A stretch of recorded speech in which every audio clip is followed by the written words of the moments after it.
വാനര പ്രധാനികളും കോസല സഹോദരന്മാരും തന്റെ സൈന്യത്തിന് വരുത്തിക്കൂട്ടിയ നാശത്തെപ്പറ്റി ഇന്ദ്രജിത്ത് ഓർമ്മിച്ചു. അദ്ദേഹം അത്യന്തം കുപിതനായി. പടിഞ്ഞാറേ കോട്ടവാതിലിലൂടെ അദ്ദേഹം പുറത്തു വന്നു.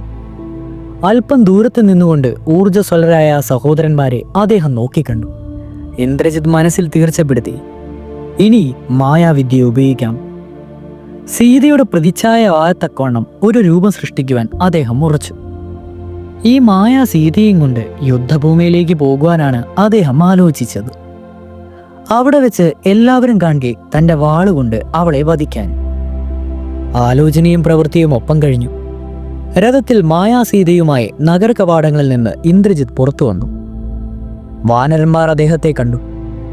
അവർ പതിവനുസരിച്ച് പാറകളുമായി അദ്ദേഹത്തിന്റെ വരവും കാത്തു നിന്നു. സൈന്യത്തെ നയിച്ചിരുന്നത് ഹനുമാനായിരുന്നു. ഇന്ദ്രജിത്ത് അദ്ദേഹത്തെ കണ്ടു. രാക്ഷസ രാജകുമാരൻ നേരെ ഹനുമാന്റെ അടുത്തേക്ക് ചെന്നു. രഥത്തിലിരിക്കുന്ന സീതയെ ഹനുമാൻ കണ്ടു. സീത ആ ചളിപുരണ്ട മഞ്ഞപ്പട്ട് തന്നെയാണ് ഉടുത്തിരുന്നത്. അതാ ഹനുമാൻ മുമ്പ് കണ്ടിട്ടുള്ളതാണ്. ഗ്രഹണത്തിൽപ്പെട്ട ചന്ദ്രനെ പോലെയായിരുന്നു സീത. ചുറ്റും എന്ത് നടക്കുന്നു എന്നതിൽ ഒരു ചിന്തയുമില്ലെന്ന നിലയിൽ അവൾ നിരാലംബയായി ഇരിക്കുകയായിരുന്നു. അവളുടെ തലമുടി കെട്ടുപിണഞ്ഞ് ഒറ്റമടക്കായി തീർന്നിരുന്നു. അതവളുടെ പിന്നിൽ ഒരു കാളസർപ്പത്തെ പോലെ തൂങ്ങിക്കിടന്നു. അവളുടെ മുഖത്ത് ക്ഷീണനാട്യമുണ്ടായിരുന്നു. അവൾ തുടർച്ചയായി പട്ടിണി കിടന്ന പോലെ തോന്നി. അവളുടെ ശരീരത്തിൽ അധികം ആഭരണങ്ങൾ ഉണ്ടായിരുന്നില്ല. ഹനുമാന് സീതയെ നല്ലപോലെ കണ്ട് പരിചയമുണ്ടായിരുന്നു.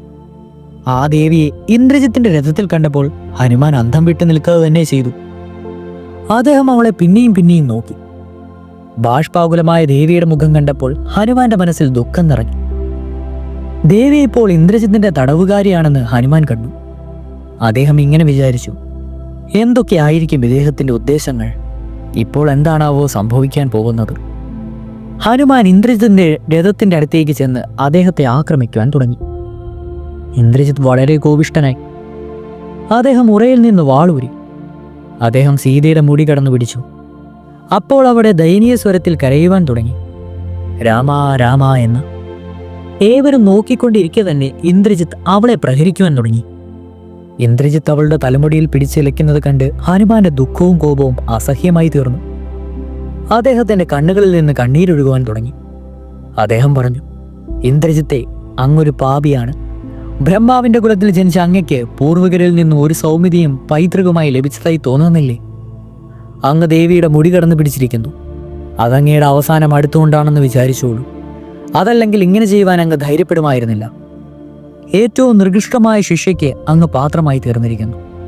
ക്രൂരനും പാപിഷ്ടനും അല്പബുദ്ധിയും അഹങ്കാരിയുമായ അങ്ങയുടെ ഈ പ്രവൃത്തി എല്ലാ ധർമ്മ നിയമങ്ങൾക്കും വിരോധമായതാണ്. അങ്ങയ്ക്കൊരു ശിലാഹൃദയമുള്ളതാണ്. അങ്ങയുടെ ക്രൂരഹൃദയത്തിൽ അനുകമ്പയുടെ ഒരു സൂചന പോലുമില്ല.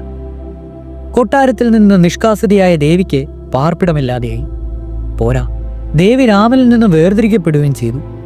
എന്നിട്ടിപ്പോൾ അങ്ങ് ആ ദേവിയെ കൊല്ലുവാനും ആഗ്രഹിക്കുന്നു. അങ്ങ് എന്തിനാണ് ഇത് ചെയ്യുന്നത്? സീത അങ്ങയ്ക്ക് എന്തുപദ്രവമാണ് ചെയ്തത്? സീതയെ കൊന്ന ശേഷം അങ്ങ് അധികകാലം ജീവിച്ചിരിക്കില്ല.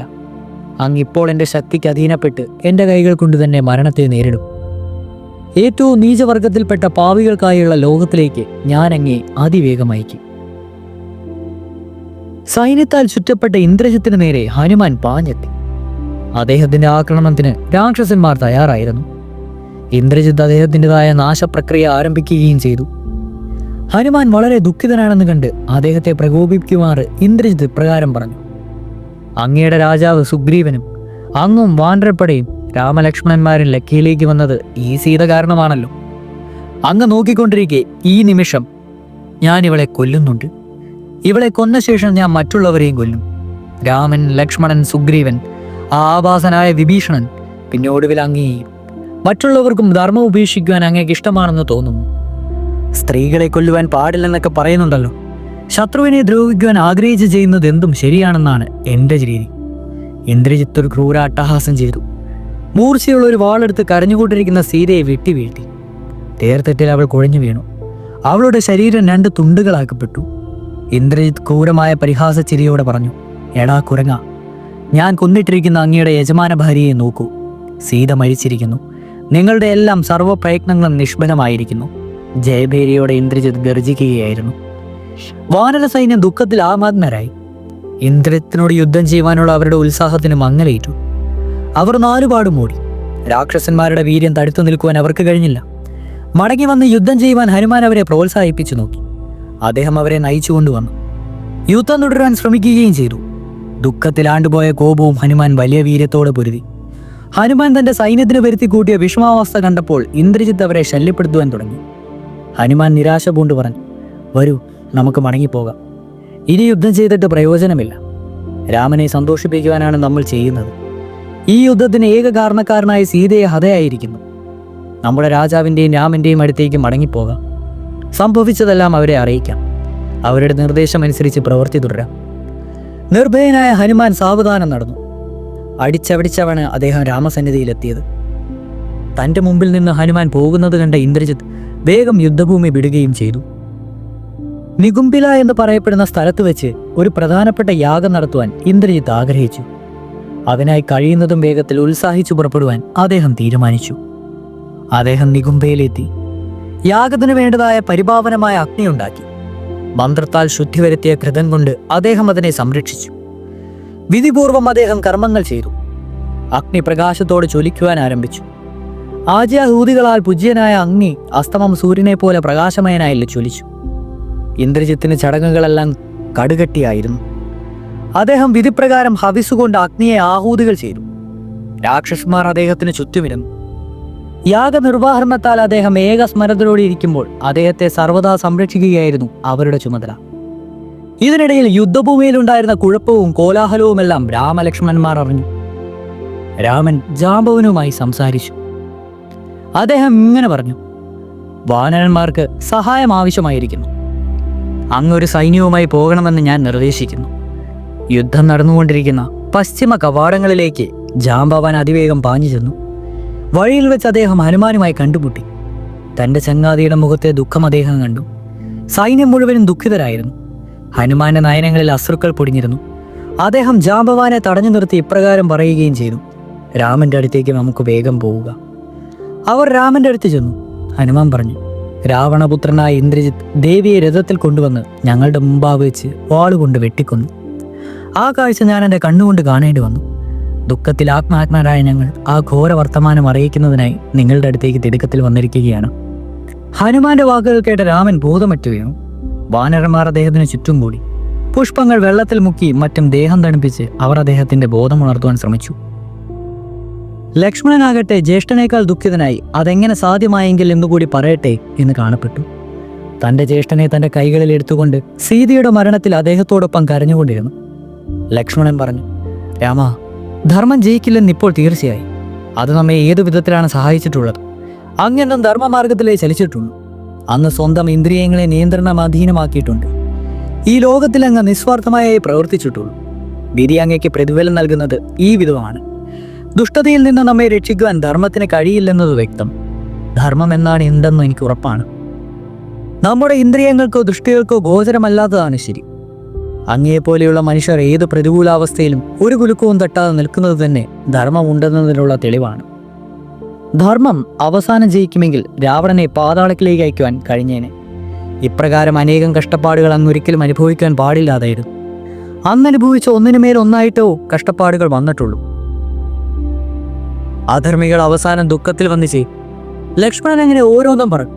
ജ്യേഷ്ഠനെ ഇപ്രകാരം സമാദരിച്ചുകൊണ്ടിരിക്കെ സൈനിക്ഷേമം അന്വേഷിക്കുവാൻ പോയിരുന്ന വിഭീഷണൻ അവിടെ എത്തിച്ചേർന്നു. അദ്ദേഹം അടുത്ത് ചെന്നപ്പോൾ രാമൻ ബോധം കെട്ടിക്കിടക്കുന്നതായും എല്ലാവരും കരയുന്നതായും കണ്ടു. രാമന് ബോധം തെളിഞ്ഞതായിരുന്നില്ല. അദ്ദേഹം അനുജന്റെ മടിയിൽ തലവെച്ച് കിടക്കുകയായിരുന്നു. ലക്ഷ്മണൻ വിഭീഷണനോട് ഇപ്രകാരം പറഞ്ഞു, എൻ്റെ പ്രിയ സ്നേഹിത, രാമൻ അതീവ ദുഃഖിതനാണ്. അദ്ദേഹത്തിന് ജീവദാശ തന്നെ ഇല്ലാതായിരിക്കുന്നു. ഇന്ദ്രജിത്ത് സീതയെ കൊന്നുവെന്ന വാർത്ത ഹനുമാൻ കൊണ്ടുവന്നത് മുതൽതാണിത്. ഹനുമാന്റെ വാക്ക് കേട്ടയുടൻ എൻ്റെ ജ്യേഷ്ഠൻ ബോധം കെട്ട് വീണതാണ്. അതിൽ നിന്ന് അദ്ദേഹം ഇനിയും ഉണർന്നിട്ടില്ല. വിഭീഷണൻ അദ്ദേഹത്തോട് നിർത്തുവാൻ കൈകൊണ്ട് ആംഗ്യം കാണിച്ചു. അദ്ദേഹം പറഞ്ഞു, രാമ, ലോകനാഥ, അങ്ങയെ ദുഃഖത്തിലാഴ്ത്തിയ ഈ വാക്കുകൾ സാക്ഷാൽ ഹനുമാന്റേതാണെന്നിരിക്കലും വിശ്വസിക്കപ്പെടേണ്ടതല്ല. സീതയോടുള്ള രാവണന്റെ വികാരവായ്പിന്റെ ആധിക്യം എനിക്ക് നന്നായി അറിയാം. സീത കൊല്ലപ്പെടുകയില്ല. അതിനദ്ദേഹം ഒരിക്കലും അനുവദിക്കില്ല. അവളെ വിട്ടുകൊടുത്ത് അങ്ങയുടെ സന്ധ്യയാകുവാൻ അവൻ എത്ര തവണ അദ്ദേഹത്തോട് പറഞ്ഞിരിക്കുന്നു. ഒരിക്കലെങ്കിലും ഞാൻ പറയുന്നത് അദ്ദേഹം ശ്രദ്ധിച്ചില്ല. ചതുരുപായങ്ങൾ, സാമം, ദാനം, ഭേദം, ദണ്ഡം പ്രയോഗിച്ചാലും സീത ഒരിക്കലും അദ്ദേഹത്തിന് വശംവദയാവുകയില്ല. സീതയെ വധിക്കുവാൻ അദ്ദേഹം ഒരിക്കലും ചതിക്കില്ല. അതിനുള്ള മനസ്സ് വരില്ല, അത് തീർച്ചയാണ്. ഇപ്പോൾ എനിക്ക് മനസ്സിലായി, ആ ചതിയനായ ഇന്ദ്രജിത്ത് വാനരന്മാരെയും ബുദ്ധിമാനായ ഹനുമാനെ തന്നെയും വഞ്ചിച്ച് ഒരു യാഗം നടത്തുവാൻ നികുംബയിലേക്ക് പോയിരിക്കുകയാണ്. യാഗം മുഴുമിപ്പിക്കാൻ സാധിച്ചാൽ അദ്ദേഹം അജയ്യനായി തീരും. ഇന്ദ്രനോ മറ്റു ദേവന്മാർക്കോ അദ്ദേഹത്തെ തൊടുവാനാവില്ല. വാനരന്മാർ യാഗ നടത്തപ്പിൽ എന്തെങ്കിലും തടസ്സം ഉണ്ടാക്കിയാലോ എന്ന് അദ്ദേഹം ചിന്തിച്ചിട്ടുണ്ടാവും. നികുംബലയിൽ ചെന്ന് അവരെ അനത്തി നിർത്തുവാൻ അദ്ദേഹം ആലോചിച്ചുണ്ടാക്കിയ ഒരു കൗശലമാണിത്. അത് തീർച്ചയാണ്. സീത വധിക്കപ്പെട്ടു എന്ന് വിചാരിച്ച് ദുഃഖിക്കരുത്, അത് സത്യമല്ല. ഇന്ദ്രജിത്തിന്റെ മായാതന്ത്രങ്ങളിൽ ഒന്നാണിത്. അദ്ദേഹം ഇപ്പോൾ നികുംബിലയിലെത്തി തിരക്കിട്ട യാഗം നടത്തുകയായിരിക്കും. നമുക്ക് അങ്ങോട്ട് വേഗം പോവുക. ഒരു വലിയ സൈന്യവും നമ്മോടൊന്നിച്ചു പോരട്ടെ. നമുക്ക് യാഗം മുടക്കുക. രാമ, എഴുന്നേൽക്കൂ. അങ്ങയുടെ ദുഃഖം കാരണം സൈന്യം വ്യസനിച്ച് മുങ്ങിയിരിക്കുകയാണ്. സമാധാനമായിരിക്കൂ. ലക്ഷ്മണനെ എന്നോടൊന്നിച്ചയക്കും. സൈന്യത്തിന്റെ ഒരു വിഭാഗത്തെ ഈ മഹാവീരൻ യാഗം മുടക്കും. ഇന്ദ്രജിത്ത് യാഗം മുഴുവിക്കാനാകാതെ പുറത്തിറങ്ങും. ആ സമയത്ത് അദ്ദേഹത്തെ വധിക്കുവാൻ എളുപ്പമായിരിക്കും. ലക്ഷ്മണന്റെ ശരങ്ങൾ താമസിയാതെ ഇന്ദ്രജിത്തിന്റെ രക്തം കുടിക്കും. ഇന്ദ്രജിത്തിനെ കൊല്ലുക എന്ന മഹാകർമ്മം ചെയ്യുവാൻ ലക്ഷ്മണന് അനുവാദവും ആശീർവാദവും നൽകിയാൽ സമയം വൃഥാ കളയരുത്.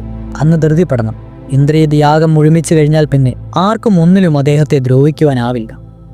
ലക്ഷ്മണൻ എന്നല്ല, അങ്ങയ്ക്ക് പോലും. അതോടെ അദ്ദേഹം ആപത്കാരിയായ എതിരാളിയായി തീരും. അതിനാൽ കഴിയുന്നതും വേഗം അദ്ദേഹത്തെ ഒതുക്കുക. സമയമാണിപ്പോൾ ഏറ്റവും പ്രധാനം. വിഭീഷണൻ പറഞ്ഞതിൽ ഒരു വാക്കുപോലും രാമൻ കേൾക്കുകയുണ്ടായില്ല. കാരണം അദ്ദേഹം മോഹാലസ്യത്തിൽ നിന്നും പൂർണ്ണമായി ഉണർന്നിരുന്നില്ല. അല്പനേരത്തിന് ശേഷം അദ്ദേഹത്തിന് സ്വബുദ്ധി വീണ്ടും കിട്ടി. വിഭീഷണന്റെ വാക്കുകൾ അദ്ദേഹം സാവധാനം മനസ്സിലാക്കി. അദ്ദേഹം പറഞ്ഞു, വിഭീഷണ, അങ്ങ് പറഞ്ഞതെല്ലാം ഒരിക്കൽ കൂടി പറയാം. എനിക്കെല്ലാം മനസ്സിലാവണം. വിഭീഷണൻ നേരത്തെ പറഞ്ഞതെല്ലാം ആവർത്തിച്ചു. സീത അശോകവനിയിൽ സുരക്ഷിതയാണെന്ന കാര്യം അദ്ദേഹം ഉറപ്പിച്ചു പറഞ്ഞു. കാര്യകാരണ സഹിതം അദ്ദേഹം ഇങ്ങനെ തുടർന്നു. സൈന്യത്തിലെ ഒരു വിഭാഗത്തെ ലക്ഷ്മണനോട് കൂടി എന്നെ ഒന്നിച്ചയച്ചു തരും. ഇന്ദ്രജിത്തിന്റെ കൈവശം ബ്രഹ്മശീർഷം എന്ന ഒരു അസ്ത്രമുണ്ട്. അത് ബ്രഹ്മാവിനാൽ നൽകപ്പെട്ടതാണ്. അദ്ദേഹത്തിന്റെ കുതിരകളും ബ്രഹ്മദത്തമാണ്. അദ്ദേഹം നികുംബിലയിലെ യാഗം ഒരുമിപ്പിച്ചാൽ നമ്മെ എല്ലാവരെയും കൊല്ലുവാൻ അദ്ദേഹത്തിന് യാതൊരു പ്രയാസവുമില്ല. ഇത് സംഭവിക്കും മുമ്പായി തന്നെ ശത്രുവിനെ ആക്രമിക്കപ്പെട്ടാൽ യാഗം മുടിക്കുന്നവൻ ഇന്ദ്രിയത്തിനെ കൊല്ലുവാൻ കഴിയുമെന്നും ബ്രഹ്മാവ് പറഞ്ഞിട്ടുണ്ട്. അദ്ദേഹത്തിന്റെ മരണം മുമ്പിനാലെ വിധിക്കപ്പെട്ടതാണ്. ഇപ്പോൾ തന്നെ എന്നോടൊപ്പം പുറപ്പെടുവാൻ അനുജന് കൽപ്പന കൊടുക്കുക. ഇന്ദ്രജിത്ത് മരിച്ചു കഴിഞ്ഞാൽ അതിനർത്ഥം രാവണനും മരിച്ചു എന്നാണ്. രാമൻ പറഞ്ഞു, യുദ്ധം ചെയ്യുമ്പോൾ അദ്ദേഹം പ്രയോഗിക്കുന്ന മായാതന്ത്രങ്ങൾ എനിക്കറിയാം. അസ്ത്രങ്ങൾ പ്രയോഗിക്കുന്നതിൽ അദ്ദേഹം നിപുണനാണ്. ബ്രഹ്മാസ്ത്ര പ്രയോഗം അടക്കം. അവയെല്ലാം നമുക്കും അറിവുള്ളതാണല്ലോ. അദ്ദേഹത്തിന്റെ വീര്യത്തിന് മുമ്പിൽ ദേവന്മാർക്ക് പോലും നിസ്സഹായരാകും. അദ്ദേഹം ആകാശത്തിലായിരിക്കുമ്പോൾ അദ്ദേഹത്തിന്റെ യാനഗതികൾ ആർക്കും അറിയുവാൻ കഴിയില്ല. അതിനുശേഷം രാമൻ ലക്ഷ്മണനോടായി പറഞ്ഞു, കുഞ്ഞേ ലക്ഷ്മണ, വിഭീഷണൻ പറഞ്ഞു തന്ന സ്ഥലത്തേക്ക് തൽക്ഷണം തന്നെ പോവുക. ആവുന്നത്ര വാനരന്മാരെയും കൂടെ കൊണ്ടുപോകണം. ജാംബവാനെയും. ഇന്ദ്രജിത്തിനെ കൊല്ലുക. ആ മായാവി പ്രതിയോഗിയുടെ സൈന്യത്തെ തുരത്തുക. ഇതായിരിക്കട്ടെ നിന്റെ ലക്ഷ്യം. വിഭീഷണൻ നിങ്ങളെ എല്ലാവരെയും ആ യാഗം നടത്തുന്ന സ്ഥലത്തേക്ക് നയിക്കും. നികുംബിലേക്ക് എടുക്കുവാൻ പോകുന്നേങ്ങട്ടെ. ഇന്ദ്രജിത്തിനെ കൊന്ന് വിജയശ്രീ ലാളിതനായി എൻ്റെ അടുത്തേക്ക് മടങ്ങി വരൂ. ലക്ഷ്മണൻ തൻ്റെ വില്ല് കയ്യിലെടുത്തു. അദ്ദേഹം തൻ്റെ പടച്ചത്തെ ഇട്ടു. അദ്ദേഹം ആദരപൂർവ്വം തൻ്റെ ജ്യേഷ്ഠന് മുമ്പിൽ സാഷ്ടാംഗം നമസ്കരിച്ചു. അദ്ദേഹം ഇങ്ങനെ പറഞ്ഞു, രാമ, എൻ്റെ സർവേശ്വര, എൻ്റെ ശരങ്ങൾ എൻ്റെ വില്ലിൽ നിന്ന് വിടുകയായി. അവ ഇന്ദ്രജിത്തിൻ്റെ നേരെ പായും. അവ അദ്ദേഹത്തിൻ്റെ മാർവിടം പിളക്കും. അദ്ദേഹത്തിൻ്റെ രക്തം കുടിക്കും. രാമനോട് യാത്ര പറഞ്ഞ ശേഷം ഇന്ദ്രജിത്ത് യാഗം നടത്തിക്കൊണ്ടിരിക്കുന്ന നികുംബിലയിലേക്ക് ലക്ഷ്മണൻ ഉത്സാഹത്തോടെ ചെന്നു കയറി. വിഭീഷണനാണ് അദ്ദേഹത്തെ നയിച്ചിരുന്നത്. ജാംബവാനും അദ്ദേഹത്തിൻ്റെ കരടി സൈന്യവും അവരോടൊപ്പം ഉണ്ടായിരുന്നു. രാക്ഷസ സൈന്യം നികുംബിലയിലേക്ക് ചുറ്റും കാവൽക്കരുക നിൽക്കുന്നതായി അവർ കണ്ടു. കയ്യിൽ വില്ലുമായി ഉറച്ച പാദങ്ങളോടെ ലക്ഷ്മണൻ നടന്നു.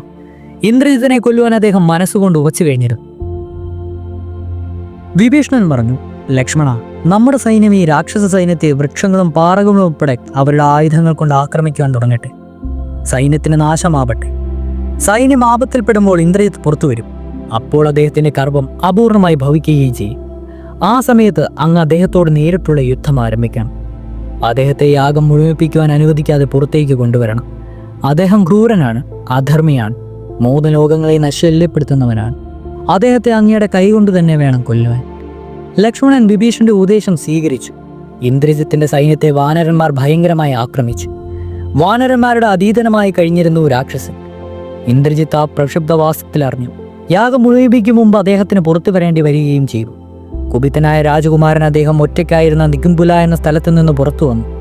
അവിടെ അദ്ദേഹത്തെ കാത്തുനിന്നിരുന്ന രഥത്തിലേറി. അദ്ദേഹം തന്റെ വില്ല് കയ്യിലെടുത്ത് നെറ്റിയിലുദിച്ച കോപത്തോടെ കണ്ണിൽ കണ്ടവരെയെല്ലാം കൊല്ലുവാൻ വന്ന മരണദേവതയെ പോലെ തോന്നി. വിഭീഷണൻ ലക്ഷ്മണനോട് പറഞ്ഞു, എല്ലാവരെയും കൊല്ലുവാൻ തയ്യാറായി കാണപ്പെടുന്ന ഇന്ദ്രജിത്ത് ഏറെ കുപിതനായി കാണും. രാക്ഷസ സൈന്യം ഇന്ദ്രജിത്തിന്റെ അടുത്തേക്ക് ഓടി. ഹനുമാൻ ഒരു വലിയ വൃക്ഷം കയ്യിൽ പൊക്കിപ്പിടിച്ചുകൊണ്ട് അവരുടെ നേരെ പാഞ്ഞു. മരം കൊണ്ടടിച്ചതോടെ അവരിൽ ആരും അവശേഷിച്ചില്ല. ഇന്ദ്രജിത്ത് ഹനുമാന്റെ നേരെ തിരിഞ്ഞ് അദ്ദേഹത്തോട് യുദ്ധം ചെയ്യുവാൻ തുടങ്ങി. വിഭീഷണൻ ലക്ഷ്മണനോട് പറഞ്ഞു, ഇന്ദ്രജിത്ത് ഹനുമാനെ കൊല്ലുവാൻ ഒരുമ്പിട്ടിരിക്കുകയാണ്. രാവണപുത്രനെ അങ്ങ് ആക്രമിക്കേണ്ട സമയം ഇതാണ്. വിഭീഷണൻ ലക്ഷ്മണനോടൊപ്പം ഇന്ദ്രജിത്ത് യുദ്ധം ചെയ്യുന്ന സ്ഥലത്തേക്ക് ചെന്നു. യാഗം രഹസ്യമായി ചെയ്തിരിക്കുന്ന കാട്ടിലേക്ക് പ്രവേശിച്ചു. വിഭീഷണൻ അതെല്ലാം മറന്ന് ലക്ഷ്മണന് കാണിച്ചു കൊടുക്കുകയും ചെയ്തു. അദ്ദേഹം പറഞ്ഞു, ഇന്ദ്രജിത്ത് എപ്പോഴും യാഗങ്ങൾ ചെയ്യുന്നത് ഇവിടെ വെച്ചാണ്. എല്ലായ്പ്പോഴും യാഗം നടത്തുന്നതും ഇവിടെ വെച്ചാണ്. അങ്ങനെ യുദ്ധാരംഭത്തോടെ അദ്ദേഹം ഏവർക്കും അപ്രത്യക്ഷനാവും. ഒടുവിൽ നിന്നാണ് പിന്നീട് അദ്ദേഹത്തിന്റെ യുദ്ധമെല്ലാം. മേഘത്തിനടിയിൽ നിന്നായാലും ഭൂമിക്ക് മുകളിൽ നിന്നായാലും അതാണ് പതിവ്. അങ്ങയുടെ വീര്യം ഉപയോഗിച്ച് അയാളെ കൊല്ലേണ്ട സമയം ഇപ്പോഴാണ്. ശരി എന്ന് പറയുമ്പോൾ ലക്ഷ്മണൻ വില്ലിന്റെ ഞാൻ വലിച്ചു കെട്ടി. ഇന്ദ്രജിത്ത് ലക്ഷ്മണന്റെ അടുത്തേക്ക് ചെന്നു. വലിയൊരു യുദ്ധത്തിന് വേണ്ടതായ എല്ലാ സജ്ജീകരണങ്ങളിലും അദ്ദേഹം സുന്നദ്ധനായിരുന്നു. ലക്ഷ്മണൻ അദ്ദേഹത്തെ പോർവിളിച്ചുകൊണ്ട് പറഞ്ഞു, എന്നോട് യുദ്ധം ചെയ്യുവാൻ ഞാൻ അങ്ങയെ വെല്ലുവിളിക്കുകയാണ്.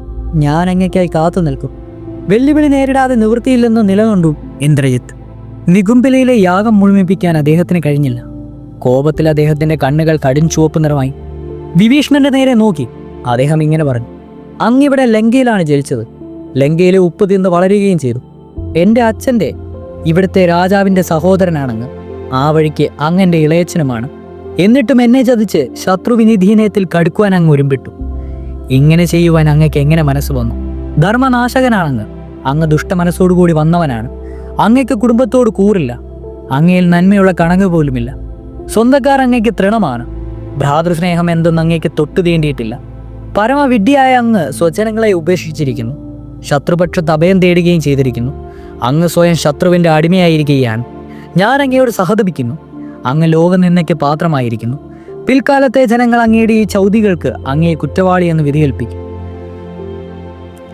സ്വവംശത്തോട് കൂറ് കാണിക്കാതിരിക്കുകയും ആത്മജ്ഞാനനായ ഒരു അപരിചിതനോട് മൈത്രി പുലർത്തുകയും രണ്ടും രണ്ടാണ്. അങ്ങാവട്ടെ ഈ അപരിചിതനോട് മൈത്രി മാത്രമല്ലുള്ളത്, അങ്ങ് അവരുടെ ഒരു അടിമയായി തീർന്നിരിക്കുന്നു. അങ്ങയുടെ തളർന്ന മനസ്സ് ഈ വ്യത്യാസങ്ങളൊന്നും മനസ്സിലാക്കുവാനുള്ള കഴിവില്ലെന്ന് തോന്നുന്നു. ശത്രു മേന്മ കൂടിയവനാകാം, സ്വജനങ്ങൾക്ക് തെറ്റുപറ്റിയിട്ടുണ്ടാവാം. എന്നാൽ ഉറ്റവരോടും ഉടയവരോടും കൂറു പുലർത്തുന്നതാണ് ശത്രുവിൻ്റെ വിശ്വാസനവതിനേക്കാൾ എത്രയോ മേന്മ. സ്വജനത്തെ ഉപേക്ഷിക്കുകയും പരനെ തൻ്റേതായി സ്വീകരിക്കുകയും ചെയ്യുന്നവൻ ശത്രു ജയിക്കുന്ന സന്ദർഭത്തിൽ നശിപ്പിക്കപ്പെടുന്നെന്ന് തീർച്ചയാണ്. എൻ്റെ പ്രിയപ്പെട്ട ഇളയച്ച, അങ്ങ് നമ്മുടെ വംശത്തിനൊരു കളങ്കമാണ്. ഞാൻ പറയുന്നത് ശ്രദ്ധിക്കൂ. ആ രാമൻ അങ്ങയോട് നടിക്കുന്ന മൈത്രി കാര്യം കാണുവാനുള്ള കൗശലം അങ്ങയ്ക്കില്ലേ? നമ്മുടെ സൈന്യത്തിൻ്റെ രഹസ്യങ്ങളെല്ലാം അറിയുവാൻ അദ്ദേഹം ആഗ്രഹിക്കുന്നു. കഴിയുമെങ്കിൽ ജയിക്കണമെന്നും അദ്ദേഹം ആഗ്രഹിക്കുന്നുണ്ട്. അപ്രകാരം ജയം നേടിക്കഴിഞ്ഞാൽ അപ്പോൾ അദ്ദേഹം അങ്ങയെ വഴി വധിക്കും. അങ്ങ് രാവണന്റെ സഹോദരനാണ്. രാമൻ അങ്ങയെ ശത്രുവായി കരുതുമെന്ന് അതുകൊണ്ട് തീർച്ചയല്ലേ? അങ്ങയിൽ കാണുന്ന ഈ ഹൃദയമില്ലായ്മ അങ്ങയിൽ മാത്രമേ കാണൂ. അത് ക്രൂരമാണ്. അത് ഞങ്ങളുടെ ഒരു അംശമായിരിക്കും. കൂടുതലൊന്നും എനിക്ക് പറയുവാനാവില്ല. വിഭീഷണൻ ഇങ്ങനെ തിരിച്ചു കിടും. ക്രൂരനായ രാജാവിൻ്റെ ക്രൂരനായ പുത്രനാണെന്ന്. എന്നെപ്പറ്റി അങ്ങയ്ക്കൊന്നും അറിയില്ല. എൻ്റെ സ്വഭാവത്തെപ്പറ്റി. രാമനേക്കാൾ ബുദ്ധിമാനാണ് അങ്ങ് എന്ന് അങ്ങ് വിചാരിക്കുന്നു. ഇഷ്ടം പോലെ ശബ്ദ കോലാഹലം ഉണ്ടാകുകയും ചെയ്യുന്നു. ഈ അഹങ്കാരം വിട്ടേക്കൂ. രാക്ഷസ ഗ്രഹത്തിലാണ് ഞാൻ ജനിച്ചതെന്ന കാര്യം സമ്മതിക്കുന്നു. പക്ഷേ രാക്ഷസന്മാരോട് ഒരിക്കലും യോജിച്ചതല്ലായിരുന്നു എൻ്റെ സഹജ വാസനകൾ. മനുഷ്യജീവികളോട് കൂടുതൽ സാദൃശ്യമുള്ളവയായിരുന്നു എൻ്റെ വാസനകൾ. അക്രമത്തിൽ എനിക്കൊരിക്കലും ആസക്തി തോന്നിയിട്ടില്ല. അധർമ്മം ഒരിക്കലും എന്നെ ആകർഷിച്ചിട്ടില്ല. എൻ്റെ ജ്യേഷ്ഠൻ പാവമാർഗത്തിലൂടെയാണ് സഞ്ചരിച്ചത്. അദ്ദേഹം എൻ്റെ സമീപത്തു നിന്നും എന്നെ ആട്ടിപ്പായിച്ചത് എന്തിനാണ്? ധർമ്മിഷ്ഠനായ ഒരു മനുഷ്യൻ ഒരു അധർമ്മിഷ്ഠനെ ദൂരെ വർജിക്കാം. അരയിൽ ചുക്കിയ സർപ്പത്തെ ഒരാൾ വലിച്ചെറിയും പോലെ, അഗ്നി ബാധിച്ച ഗ്രഹത്തിൽ നിന്നും ഓടിപ്പോവും പോലെ, ബലാത്കാരം, പാരാദോചരണം, പരസ്വാപഹരണം, പരസ്ത്രീകളിൽ മൈഥുജനേച്ഛ എന്നിവയിൽ നിന്നും അകന്നു നിൽക്കേണ്ടതാണ്. വിജ്ഞന്മാർ അതാണ് പറഞ്ഞിരിക്കുന്നത്. ഈ പാപങ്ങളെല്ലാം ഒരുവന്റെ നാശത്തിലേക്കുള്ള വഴികാട്ടി തന്നെയാണ്. എത്രയോ കാലമായി എൻ്റെ ജ്യേഷ്ഠൻ പാപകർമ്മങ്ങളിൽ അമിതമായി ആനന്ദിക്കുകയാണ്. ഋഷിമാരെ കൊല്ലുന്നത് അദ്ദേഹത്തിന് ആഹ്ലാദമാണ്. ദേവന്മാരോട് അദ്ദേഹം എപ്പോഴും യുദ്ധം ചെയ്യുവാൻ ആഗ്രഹിക്കുന്നു. അദ്ദേഹത്തിന്റെ കോപവും അഹങ്കാരവും കുപ്രസിദ്ധമാണ്. ആപത്ത് അടുത്തു കഴിഞ്ഞിരിക്കുന്നുവെന്നറിയുക. വൃക്ഷത്തിന്റെ അരികത്ത് അങ്ങൊരിക്കലും എത്തുകയില്ല. ലക്ഷ്മണന്റെ കൈകളിലുള്ള മരണത്തിൽ നിന്ന് അങ്ങ് രക്ഷപ്പെടുകയില്ല. വരൂ, അദ്ദേഹവുമായി യുദ്ധം ചെയ്യൂ. ലക്ഷ്മണനാൽ കൊല്ലപ്പെട്ടാൽ അങ്ങ് വീരസ്വർഗം പോകും. അങ്ങയുടെ വീര്യം ഞങ്ങളൊന്ന് കാണട്ടെ. അങ്ങയുടെ അതീതനത്തിലുള്ള സമസ്ത ആയുധങ്ങളും ഉപയോഗിച്ച് അങ്ങ് പൊരുതുന്നത് ഞാനൊന്ന് കാണട്ടെ. ലക്ഷ്മണന്റെ ശരം അങ്ങയുടെ നേരെ ഒരിക്കൽ തൊടുത്തുവിട്ട് കഴിഞ്ഞാൽ അങ്ങയുടെ മരണം ഉറപ്പായി. അതിൽ നിന്ന് അങ്ങയെ രക്ഷിക്കുവാൻ ഞങ്ങളുടെ സൈന്യത്തിന് മൊട്ടാകെ വിചാരിച്ചാലും കഴിയില്ല. നഗരത്തിലെ ജീവനോടെ മടങ്ങി പോകുകയില്ല എന്ന് അതെനിക്ക് ഉറപ്പാണ്. വിഭീഷണന്റെ വാക്കുകളാൽ ഇന്ദ്രജിത്ത് ഏറ്റവും കുപിതനായി. അദ്ദേഹം തന്റെ പ്രസിദ്ധമായ ധനുസ് കയ്യിലെടുത്തു. ലോകപ്രസിദ്ധമായ തന്റെ രഥത്തിൽ അദ്ദേഹം നിലയുറപ്പിച്ചു. അത് പൂട്ടിയിരുന്ന അദ്ദേഹത്തിന്റെ കുതിരകൾ ബ്രഹ്മദത്തമായിരുന്നു. ഹനുമാന്റെ ചുമലിലിരിക്കുന്ന ലക്ഷ്മണനെ ഇന്ദ്രജിത്ത് നോക്കിക്കണ്ടു. അദ്ദേഹം തന്റെ വില്ലിന്റെ ഞാൺ വലിച്ചു കെട്ടി. എന്നിട്ട് ഇപ്രകാരം പറഞ്ഞു: എൻ്റെ വില്ലിൽ നിന്നൊഴുകുന്ന ശരങ്ങൾ കാണും വരെ ഒന്ന് കാക്കൂ. അവ ഈ സൈന്യത്തെ ആഗ്നിയെ ഒരു കുഞ്ഞു പഞ്ഞിയെ എന്ന പോലെ നാമാവിശേഷമാക്കും. ഞാൻ നിങ്ങളെ എല്ലാവരെയും യമപുരിയിലേക്ക് അയക്കും. അങ്ങതിന് തയ്യാറായിക്കൊള്ളൂ. എൻ്റെ ശൗര്യത്തെ തടുത്തു നിൽക്കുവാൻ ധൈര്യമുള്ളവർ ആരുണ്ടിവിടെ? ലക്ഷ്മണ, അങ്ങ് ഓർക്കുന്നുണ്ടോ? കുറച്ച് ദിവസങ്ങൾക്ക് മുമ്പ് രാത്രി യുദ്ധത്തിൽ അങ്ങയെയും അങ്ങയുടെ ധീര സഹോദരനെയും ഞാൻ ഭൂമിയിൽ കിടത്തി ഉറക്കുകയുണ്ടായി. അന്ന് അങ്ങയ്ക്ക് എൻ്റെ ശരങ്ങൾ തടുത്തു നിൽക്കുവാനുള്ള കെൽപ്പുണ്ടായില്ല. ഇപ്പോൾ അങ്ങയ്ക്ക് അതൊന്നും ഓർമ്മയില്ലതെന്നും തീർച്ചയാണ്. അതല്ലെങ്കിൽ അങ്ങിവിടെ വരുവാൻ ധൈര്യപ്പെടുമായിരുന്നില്ല. ഇപ്പോൾ എന്നെ വെല്ലുവിളിക്കുവാനും അങ്ങ് ധൈര്യപ്പെടുന്നുവോ? ചവിട്ടേറ്റ സർപ്പത്തെ പോലെ ഞാൻ കോപം കൊണ്ട് ചീറ്റുകയാണ്. ഞാൻ വിഷമം വമിക്കും, അങ്ങയെ കൊല്ലുകയും ചെയ്യും. അദ്ദേഹത്തിൻ്റെ വാക്കുകൾ കേട്ട് ലക്ഷ്മണൻ ശാന്തത പാലിച്ചു. അദ്ദേഹം ഇങ്ങനെ പറഞ്ഞു: അങ്ങയുടെ വീര്യത്തെപ്പറ്റി അങ്ങനോട് പറഞ്ഞു. അത് തെളിയിക്കേണ്ടതായ ഭാരം ഇപ്പോൾ അങ്ങയ്ക്കാണ്. വാക്കിനോടൊപ്പം